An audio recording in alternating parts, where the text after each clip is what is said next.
Hello mga sis! So ngayon naman ay pag-usapan natin kung ano yung mga requirements sa pagkuha, mga kailangan sa pagkuha ng TIN number or Tax Identification Number sa BIR. Dahil kailangan mo rin itong TIN number lalo na kapag ikaw ay monetize na, kailangan mo ng TIN number sa pag-fill up ng iyong payout settings. At maging sa pagkuha ng trabaho, pagpasok ka ng trabaho, kailangan mo rin ng TIN number. So ito lang, yung una ay birth certificate. Kailangan mo ng yung birth certificate. At pangalawa, mga valid IDs. So, dalhin mo yung mga valid IDs na tulad ng PhilHealth, SSS ID, ano pa ba?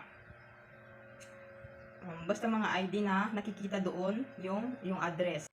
So, yung pangatlo naman ay barangay clearance. Kailangan din ito, importante, na mayroon kang barangay clearance. So, makuha mo lang din yung barangay clearance sa iyong barangay.